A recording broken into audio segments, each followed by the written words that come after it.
दिल्ली में जुटे देश दुनिया के नेता न सिर्फ आकर के यहाँ व्यवसायिक बातें कर रहे हैं, G20 में हिस्सा लेकर के अपने अपने देश के बारे में, उन प्रोग्राम्स के बारे में चर्चा कर रहे हैं जिनसे उनका देश आगे बढ़ सके। इसके अलावा भारत में जो व्यवस्था की गई है उसके मुताबिक वहां से आए हुए नेता भारत की संस्कृति से भी रूबरू हो रहे हैं, चाहे वो मंडपम के बाहर लगी हुई नटराज की मूर्ति हो या फिर जहां प्रधानमंत्री नरेंद्र मोदी सबके साथ फोटो खिंचवा रहे थे वहां पे पीछे बैकड्रॉप में लगा हुआ कोणार्क मंदिर का वो चक्र हो, या फिर शाम को राष्ट्रपति द्रौपदी मुर्मू के साथ हुई फोटो सेशन में पीछे नालंदा का बैकड्रॉप हो। ये वो ऐतिहासिक चित्र हैं जिनके बारे में दुनिया आज रूबरू हो रही है।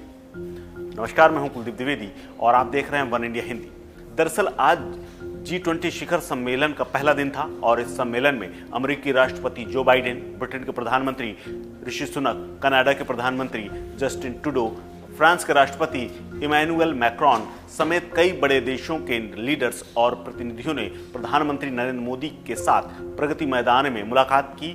भारत मंडपम में मुलाकात हुई और G20 के कार्यक्रम के पहले प्रगति मैदान में भारत मंडपम में जहां वैश्विक नेता इकट्ठा हुए थे, सभी ने भारतीय कला संस्कृति के प्रतीक योग, कोणार्क चक्र, नटराज की प्रतिमा वहां देखी गई। इसके अलावा मंडपम के बाहरी नटराज की एक भारी भरकम मूर्ति लगाई गई। वहीं बैकड्रॉप में नालंदा से लेकर कोणार्क चक्र तक था। इसके बारे में प्रधानमंत्री ने जो बाइडेन से लेकर अन्य नेताओं को ब्रीफ भी किया।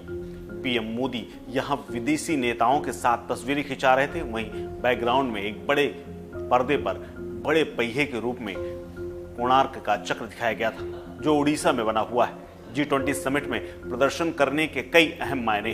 कोणार्क चक्र का 23वीं सदी के राजा नरसिंह देव प्रथम के शासनकाल में इसको बनाया गया था। इसमें 24 तीलियां हैं और भारत के राष्ट्रीय ध्वज में इसी का इस्तेमाल किया गया है। कोणार्क का चक्र लगातार बढ़ने की गति, काल चक्र के साथ साथ प्रगति और निरंतर परिवर्तन का प्रतीक है, क्योंकि भारतीय संस्कृति में ये माना जाता है कि हमारी जो संस्कृति है, हमारी जो पृथ्वी है, हमारा जो जीवन है वो चक्र के हिसाब से चलता है और उसी का प्रतीक है कोणार्क मंदिर। ये लोकतंत्र के पहिए का एक शक्तिशाली प्रतीक के रूप में भी काम करता है।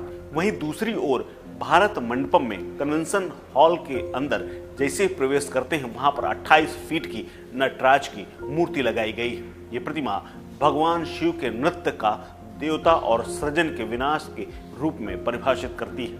19 टन की ये मूर्ति तमिलनाडु के स्वामी मलई KS देवसेनापति इष्टापति पुत्रों ने बनाई है।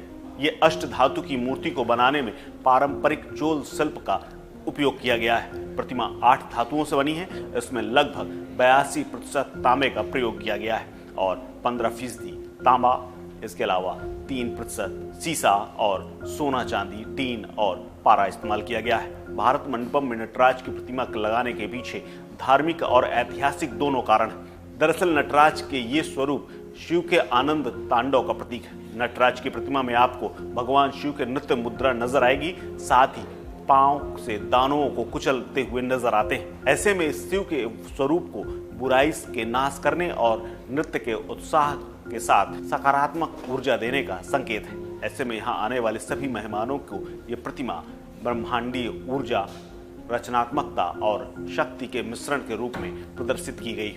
वहीं दूसरी तरफ राष्ट्रपति द्रौपदी मुर्मू के साथ डिनर के दौरान उनके पीछे जो बैकड्रॉप लगाया गया था वो नालंदा, बिहार का लगाया गया था, जहां पर कभी देश दुनिया से लोग ज्ञान प्राप्त करने आए थे।